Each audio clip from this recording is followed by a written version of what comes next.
और आज अखिलेश यादव का जन्मदिन है, लिहाजा इस मौके पर समाजवादी पार्टी के कार्यकर्ता अखिलेश यादव के जन्मदिन को अपने अंदाज से सेलिब्रेट कर रहे हैं। लखनऊ में कार्यकर्ताओं ने पीडीए पान और आम का भंडारा लगाया। अखिलेश के जन्मदिन पर सुंदरकांड भी हो रहा है। कुछ तस्वीरें आपके टीवी स्क्रीन पर है, यानी कि पीडीए पान खाओ और सुंदरकांड सुनो। तो देखिए, सुंदरकांड का जो मसला है इटावा वाला, वो अब तक खत्म नहीं हुआ है। अब आज जब अखिलेश का जन्मदिन है तो ये 3 तस्वीरें आपको दिखा रहे हैं। पीडीए का भंडारा लगाए, यानी पीडीए पान का भंडारा, जिस पीडीए को लेकर समाजवादी पार्टी और अखिलेश यादव लगातार बात करते हैं, उसके पान का भंडारा लगा है। जन्मदिन पर सुंदरकांड किया जा रहा है, कथा और सुंदर कांड का पाठ हो रहा है। वहीं पीडीए आम का भंडारा भी लगाया गया है अखिलेश के जन्मदिन पर। तो जन्मदिन की तो बधाई दी जा रही है, साथ ही साथ एक संदेश भी देने की कोशिश इस पीडीए पान भंडारा और पीडीए आम का भंडारा से, और साथ ही जन्मदिन पर सुंदरकांड की पाठ से।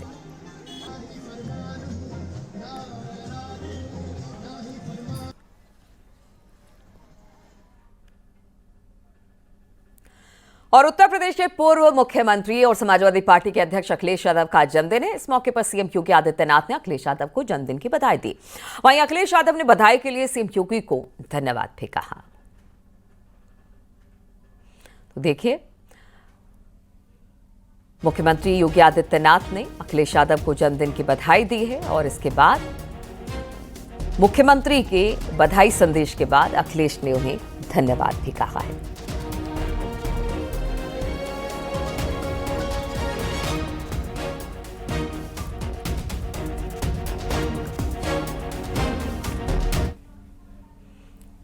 और वहीं अक्सर सोशल मीडिया पर आमने सामने रहने वाले डिप्टी सीएम केशव प्रसाद मौर्य ने भी अखिलेश यादव को जन्मदिन की बधाई दी।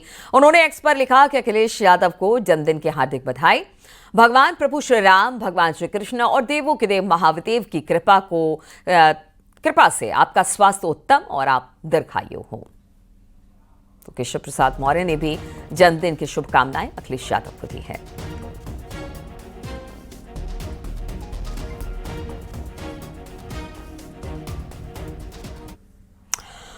और अखिलेश यादव के 52वें जन्मदिन के मौके पर पार्टी प्रवक्ता अनुराग भदौरिया ने 52 डिप्स लगाए हैं। साथ ही भगवान से प्रार्थना की है कि उन्हें 200 डिप्स लगाने का मौका मिले। तो देखिए, इनका अंदाज ही अलग है। हमेशा अनुराग भदौरिया कुछ ऐसा करते हैं जो कि कैमरे पर अक्सर वो दिखाई दे जाते हैं। अब जब 52 साल के अखिलेश हुए हैं तो उन्होंने 52 डिप्स लगाए हैं, और उनकी यही भगवान से प्रार्थना है कि उन्हें 200 डिप्स लगाने का मौका मिले। यानी कहीं ना कहीं उन्होंने कहा है कि 200 साल अखिलेश यादव जिएंगे तो वो भी 200 डिप्स लगाएंगे। श्री अखिलेश यादव जी के 52वें जन्मदिवस में हमने 52 डिप्स मारे। मैं प्रभु से उनकी दीर्घायु की कामना करता हूँ, उसी तरह से स्वस्थ और फिट रहें, समाज और देश की सेवा करते रहें, और मुझे एक दिन। और राष्ट्रपति द्रौपदी मुर्मू के गोरखपुर दौरे का आज दूसरा दिन है। राष्ट्रपति आज यहां पर महागौरी गुरु गोरखनाथ आयुष यूनिवर्सिटी का लोकार्पण करेंगे। इसके साथ ही राष्ट्रपति यूनिवर्सिटी परिसर में अकादमिक भवन, ऑडिटोरियम, पंचक्रम केंद्र का लोकार्पण और गर्ल्स हॉस्टल का शिलान्यास भी करने वाली हैं। इस दौरान सीएम योगी भी उनके साथ मौजूद रहेंगे। तो आज महामहिम राष्ट्रपति का गोरखपुर दौरा है। ये दूसरा दिन है जब आज आयुष यूनिवर्सिटी का लोकार्पण करेंगी द्रौपदी मुर्मू, और इस दौरान राज्यपाल उत्तर प्रदेश की आनंदीबेन पटेल और मुख्यमंत्री योगी आदित्यनाथ भी मौजूद रहेंगे।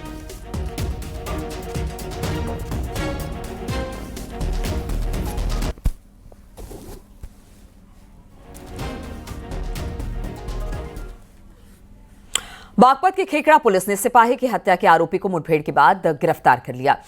पैर में गोली लगने से वो घायल हो गया। पुलिस ने इलाज के लिए उसे अस्पताल में एडमिट कराया। पुलिस ने उसके पास से एक देसी तमंचा बरामद किया। आपको बता दें कि क्रिकेट खेलने के विवाद में सहारनपुर में तैनात सिपाही की गोली मारकर हत्या कर दी गई थी, और इसके 24 घंटे के भीतर पुलिस ने आरोपी को गिरफ्तार कर सलाखों के पीछे भेज दिया। पुलिस की जांच में यह सामने आया कि अजय की हत्या उसी के गांव के सरकारी टीचर ने की थी। थाना खेकड़ा अंतर्गत हत्या की घटना कारित करने वाले अभियुक्त मोहित को थाना खेकड़ा पुलिस मुठभेड़ में गिरफ्तार किया है।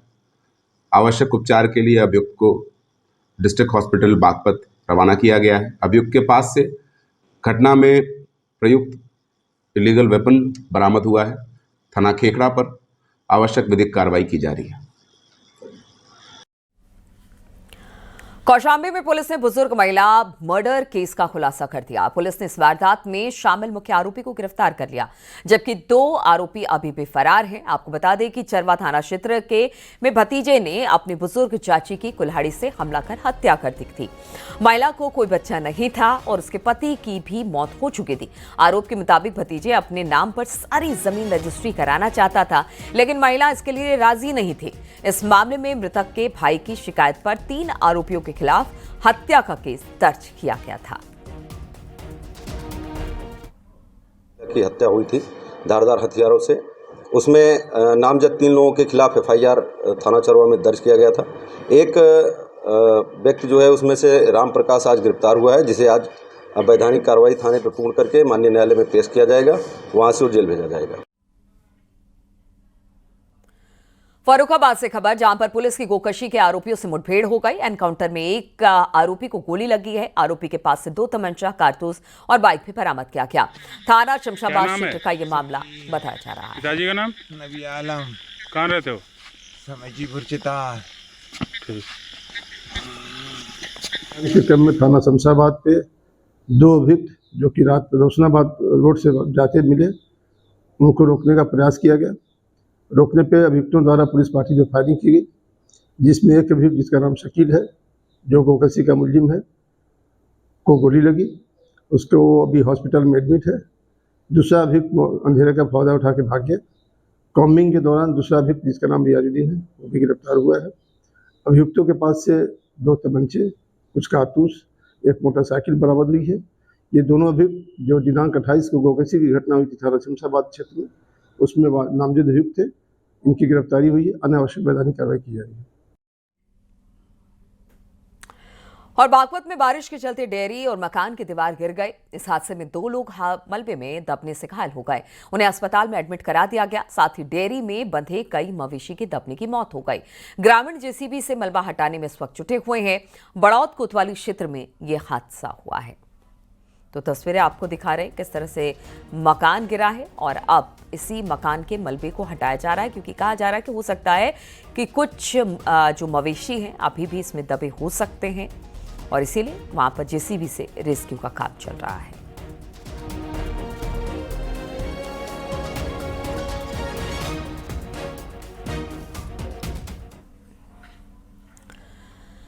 कानपुर में झमाझम बारिश होने से लोगों को भीषण गर्मी से निजात मिली है। अधिकतम तापमान 35.4 डिग्री और न्यूनतम 27 डिग्री के आसपास दर्ज किया गया है। मौसम विभाग की माने तो आने वाले कई दिनों तक मौसम ऐसा ही रहेगा। मौसम विभाग का कहना है कि तेज हवाओं के साथ हल्की मध्यम बारिश हो सकती है। तो देखिए, अब पूरे देश भर में मानसून ने दस्तक दे दी है और कानपुर में भी किस तरह से झमाझम बारिश हुई, जिससे भीषण गर्मी से अब लोगों को राहत मिली है। मौसम ने एक बार फिर से करवट ली है और उमस से शहर वासियों को राहत मिली है। लगातार कल से बारिश हो रही है, जिससे तापमान में 8 डिग्री तक की गिरावट आई और ऐसे में लोग बारिश में निकल। सर, कितनी बारिश हो रही है? आपने पूरा बरसाती सब लगाई है। सर, बारिश तो बहुत जोरों से हो रही है और जो है लेकिन सरकारी कार्य करने के लिए जो है समय से निकलना। मौसम अच्छा हो गया? मौसम बहुत बढ़िया हो गया सर। अच्छा, आप देख सकते हैं कि अगर सड़क की बात की जाए, लोग अपनी गाड़ियों के किनारे, क्योंकि कई जगह जाम भी इसमें लगा हुआ है और कहीं ना कहीं बारिश से लोग परेशान भी हैं और कुछ लोग इसमें राहत भी ले रहे हैं, क्योंकि गर्मी से जिस प्रकार से तापमान में गिरावट आई है, लोग इसे एंजॉय कर रहे हैं। सड़क पर सन्नाटा सा पसरा दिख रहा है। वही लोग अब सड़कों पर निकले जिन्हें बहुत जरूरी काम है। अगर मौसम विभाग की माने तो आने वाले अभी कई दिन तक मौसम ऐसा ही रहेगा और उत्तर प्रदेश के 17 जिलों में बारिश का अलर्ट भी जारी है। आशीष पांडे के साथ अमित गंजू, न्यूज़ 18 कानपुर। प्रयागराज में गंगा यमुना नदियां विकराल रूप लेती चली जा रही हैं। संगम में गंगा और यमुना नदियों का जलस्तर तेजी से बढ़ रहा है और बीते 48 घंटे में गंगा और यमुना नदियों के जलस्तर में बढ़ोतरी दर्ज की गई है। बाढ़ का पानी बढ़ने से गंगा और यमुना के किनारे बने स्नान घाट पूरी तरह से जलमग्न हो गए हैं। दुकानदार और तीर्थ पुरोहित अपने सामान समेटकर सुरक्षित स्थानों की ओर रुख कर रहे हैं। सिंचाई विभाग के मुताबिक हरिद्वार, नरौरा और कानपुर बैराज से गंगा में पानी छोड़ा गया है, जिसकी वजह से ये स्थिति बनी है। सामान की समस्या यही है कि जो सामान अचानक गंगा जी बढ़ गई हैं उसी को ऊपर ले जाना है, किनारे लगवाएंगे। और ये गंगा के जल स्तर बढ़ने से कितनी दिक्कतें होती है? अरे दिक्कत तो बहुत होती है, तो हर साल की है। बाकी दिक्कत क्या है, गंगा माई जब कृपा है और क्या है, गंगा जी का बढ़ना भी प्रशासन की तरफ से क्या सुविधा? प्रशासन की तरफ से पूरा सहयोग है। परिचय बता दीजिए अपना। हमारा नाम शैलेंद्र पाठक है। पीलीभीत में मूसलाधार बारिश के चलते जनजीवन बुरी तरह से प्रभावित है। जमनी कुंडा के पास नहर कट जाने से रामनगर के जरा कोठी मार्ग तक आवागमन पूरी तरह से बंद हो चुका है। सड़क धंसने और नहर का किनारा टूटने से लोगों को दिक्कतों का सामना करना पड़ रहा है। बारिश के चलते नहर का जलस्तर काफी बढ़ गया है। सोमवार देर रात तेज बहाव के कारण नहर का किनारा कट गया।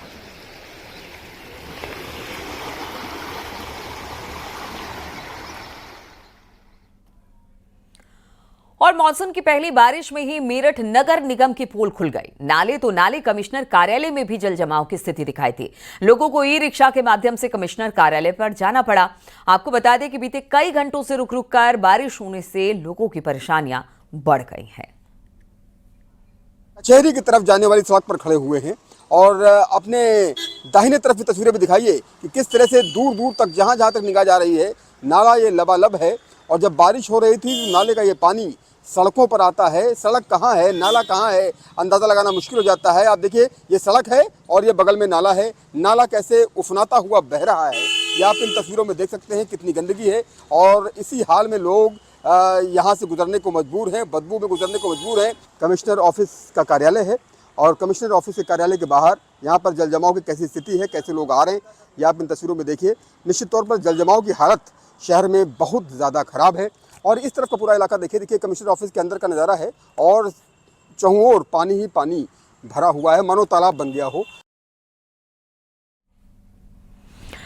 पीलीभीत में एसडीएम सदर की गाड़ी कब्रिस्तान की बाउंड्री का गेट तोड़ते हुए कब्रिस्तान में घुस गई। गनीमत ये रही कि एसडीएम गाड़ी में नहीं थे। लोगों का कहना है कि ड्राइवर नशे में धुत था और इस हादसे में ड्राइवर घायल हो गया। वहीं गाड़ी बुरी तरह से क्षतिग्रस्त हो गई है। हादसे के बाद ड्राइवर गाड़ी निकालने की कोशिश करता रहा, लेकिन नशे में होने के चलते गाड़ी नहीं निकल पाई। स्थानीय लोगों ने गाड़ी को साइड में लगाया। प्रत्यक्षदर्शियों का आरोप है कि ड्राइवर नशे में था। हालांकि ड्राइवर का कहना है कि उसे नशा नहीं किया था।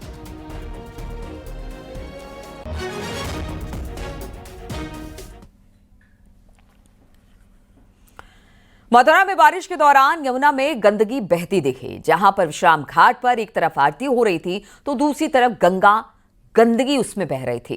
यमुना में गंदगी देख वहां मौजूद श्रद्धालुओं की आस्था को ठेस पहुंची।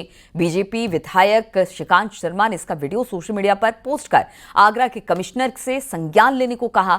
उन्होंने कहा कि यमुना की स्वच्छता सुनिश्चित की जाए और ऐसी घटना दोबारा ना हो। श्रीकांत शर्मा ने श्रद्धालु और ब्रजवासियों से ब्रज में वो स्वच्छ बनाए रखने में सहयोग करने की अपील की। कांग्रेस ने यमुना की गंदगी को लेकर सवाल उठाए।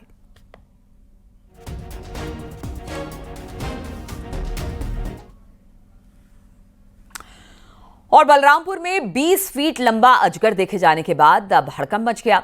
सोहेलवा जंगल के किनारे कचनी पहाड़ी नाले पर अजगर सांप दिखाई दिया। अजगर की बकरी को निगल लिया था, लेकिन बकरी निगलने के कुछ देर बाद अजगर ने उसे उगल भी दिया। स्थानीय लोग ने इस पूरी घटना का वीडियो बनाया, सोशल मीडिया पर वायरल हुआ। सूचना पर पहुंची वन विभाग की टीम ने अजगर सांप को पकड़कर जंगल में फिलहाल तो छोड़ दिया।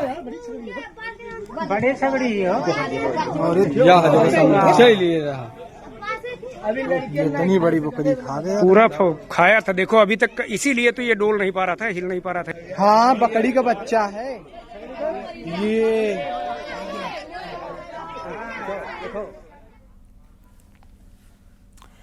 और बांदा पुलिस ने बाइक चोरी करने वाले गिरोह पर बड़ी कार्रवाई करते हुए 5 आरोपियों को गिरफ्तार कर लिया है। आरोपियों के कब्जे से चोरी के साथ बाइक बरामद की गई। साथ ही 3 अवैध तमंचे और 5 जिंदा कारतूस भी बरामद किया गया है। प्रभारी निरीक्षक कोतवाली नगर के द्वारा 3 अभियुक्त सरफराज, अरशद और विनय तथा प्रभारी निरीक्षक अतारा के द्वारा रामजीत और महंत लाल को गिरफ्तार किया गया है और इनके कब्जे से 7 अदद चोरी की मोटरसाइकिलें बरामद हुई हैं। अवैध असलाह भी मिला है। इनमें 3 मोटरसाइकिलें अभी लिंक हुई हैं, एक जीआरपी की है, एक कोतवाली नगर की, एक अतारा की। बाकी का पता लगाया जा रहा है और इनसे पूछताछ की गई है। इनके द्वारा और क्या वारदातें की गई है उस संबंध में भी जानकारी की जा रही है। फिलहाल इनको गिरफ्तार करके माननीय न्यायालय के समक्ष प्रस्तुत कर अग्रिम की कार्रवाई की जा रही है। प्रयागराज बवाल केस में पुलिस ने 50 से अधिक दगाइयों को गिरफ्तार कर जेल भेज दिया। यहां पर थाना करछना क्षेत्र के भड़ेरवा बाजार में हुए हंगामे को लेकर थाना करछना में दर्ज किया गया मामला। पुलिस ने 43 आरोपियों को फिलहाल तो गिरफ्तार कर लिया है और 8 नाबालिगों को हिरासत में लिया गया है। इस घटना में शामिल आरोपियों के खिलाफ एनएसए और गैंगस्टर एक्ट की कार्रवाई की जाएगी। साथ ही सार्वजनिक संपत्ति को नुकसान पहुंचाने वाले आरोपियों से नियमानुसार वसूली भी की जाएगी।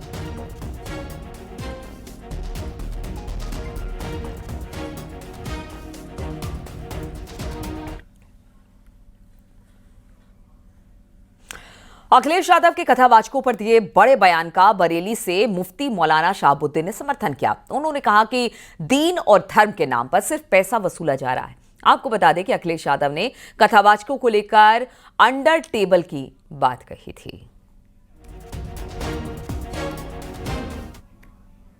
दीन के नाम पे, धर्म के नाम पर उगाही कर रहे हैं, तमाशा बना रखा है इन लोगों ने। और ये दीन और धर्म की खिदमत नहीं कर रहे हैं, सेवा नहीं कर रहे हैं, बल्कि ये अपनी खुद सेवा कर रहे हैं। ये दुनिया कमाने में लगे हुए हैं। ये दीन धर्म की सेवा नहीं कर रहे हैं, न प्रचार कर रहे हैं, खाली एक टाइटल मजहब का लगा रखा है। उस मजहब के टाइटल की खूब प्रोफेशनल अंदाज में बिक्री कर रहे हैं। संदीप लाहौर पर 1 लाख का इनाम घोषित किया गया है। वो अपना शिकार हमेशा ट्रक ड्राइवर्स को ही बनाता था, कभी दोस्ती करके तो कभी सीधे सीधे वारदात को अंजाम दिया करता था, लेकिन अब वो मारा गया। क्या है पूरा मामला, कौन है संदीप, देखिए इस रिपोर्ट में।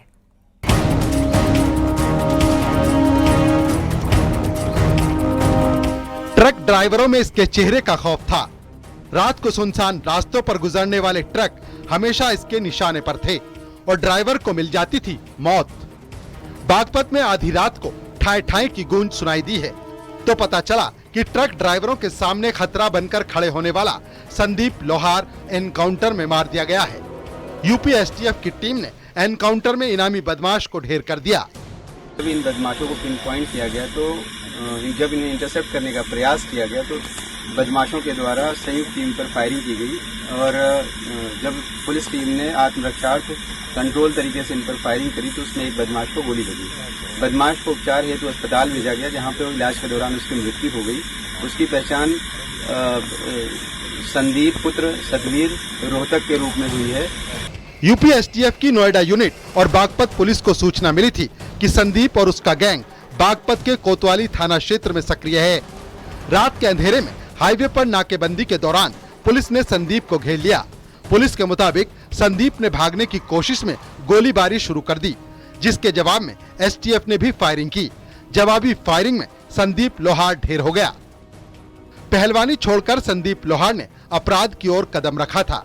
इसके पीछे बेटी की मौत में एक बदले की आग थी, या कहें एक गुस्सा, और बन गया साइको किलर। दरअसल 2013 में हुई थी संदीप की बेटी की मौत। सड़क हादसे में हुई थी बेटी की मौत। ट्रक से कुचलकर हुई थी बेटी की मौत। 2013 से संदीप ने शुरू की ट्रक ड्राइवरों की हत्याएं। पहलवानी छोड़कर अपराधी बन गया था संदीप। ट्रक ड्राइवरों से दोस्ती कर उनकी हत्या करता था। कानपुर पुलिस ने रखा था संदीप पर 1 लाख रुपए का इनाम। दरअसल मारा गया संदीप लोहार 4 ट्रक ड्राइवर्स को निशाना बना चुका था। ड्राइवरों से दोस्ती करने के बाद वो ड्राइवरों की नींद में या रास्ते में रोककर हत्या करता और माल समेत ट्रक को गायब कर देता। संदीप लोहार की पहचान हरियाणा के रोहतक के रहने वाले के रूप में हुई। कानपुर के पनकी थाना क्षेत्र में 4 करोड़ की निकिल प्लेट लूट मामले में वो वांछित था। उत्तर प्रदेश, महाराष्ट्र और हरियाणा में ट्रक ड्राइवरों की हत्या और लूटपाट के 16 से ज्यादा मामलों में वो वांछित था। संदीप का गैंग हाईवे पर ट्रक ड्राइवरों के बीच खौफ का पर्याय बन चुका था। Bureau report, news 18, Uttar Pradesh, Uttarakhand.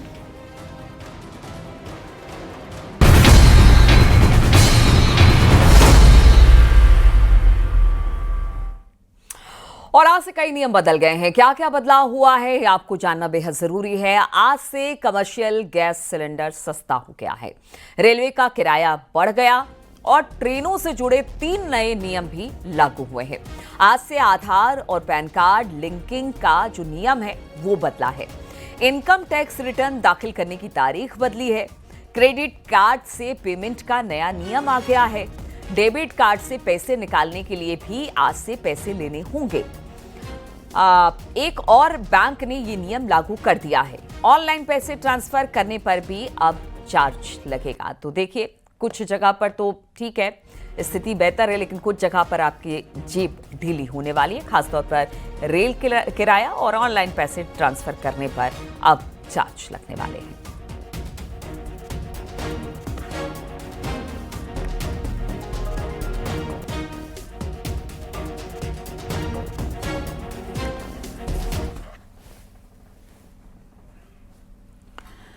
और दिल्ली में आज से पुरानी गाड़ियों पर बड़ा एक्शन होगा। 15 साल पुरानी डीजल गाड़ियां और 10 साल पुरानी पेट्रोल गाड़ियों को आज से पेट्रोल पंप पर पेट्रोल नहीं मिलेगा। और अगर ऐसी गाड़ियां दिल्ली में पकड़ी जाती है तो उन पर कानून के तहत एक्शन भी लिया जाएगा।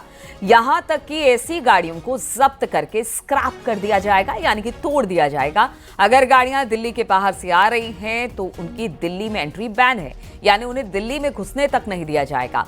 अगर दिल्ली में ऐसी गाड़ियां चलती हुई मिलती हैं तो फिर उनका चालान कटेगा। कैमरे के जरिए पकड़े जाने पर तुरंत ऑनलाइन चालान होगा और कानूनी एक्शन भी लिया जाएगा। 4 पहिया वाहन पर 10,000 रुपए का चालान है और 2 पहिया वाहन पर 5,000 रुपए का जुर्माना लगाया जाएगा।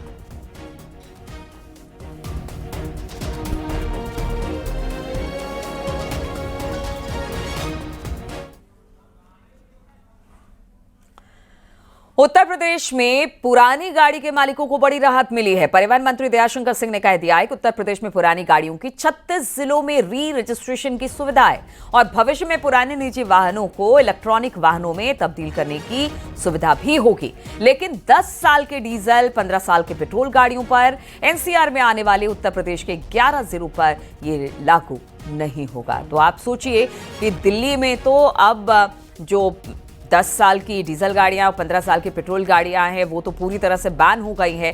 वहीं इससे दिल्ली एनसीआर से लगे जो 11 जिले हैं उत्तर प्रदेश के, वहां पर ये नियम लागू नहीं होगा। जो मंत्री दयाशंकर सिंह ने कहा है, उन्होंने कहा है पुरानी जो गाड़ियां 36 जिलों में री रजिस्ट्रेशन की सुविधा है, लेकिन बाकी जो 11 जिले हैं वहां पर इससे राहत नहीं है।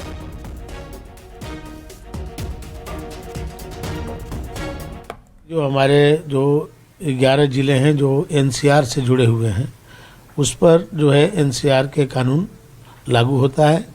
जो यहाँ पर प्रदूषण नियंत्रित करने के लिए जो भी कार्रवाई होती है वो हमारे 11 जनपदों में भी होता है। लेकिन उत्तर प्रदेश के और भी बहुत सारे जनपद हैं जहाँ पर इन गाड़ियों को फिर से जो है रजिस्ट्रेशन कराया जा सकता है। इसे 36 जनपद हैं जहाँ पर री रजिस्ट्रेशन हो जाएगा। जहाँ गाड़ी फिटनेस सही होगी तो गाड़ियों की रजिस्ट्रेशन की जाती है। तो इन तमाम खबरों के साथ इस बुलेटिन में फिलहाल इतना ही। रुकेंगे छोटे से ब्रेक के लिए। ब्रेक के बाद फौरन हाजिर होंगे।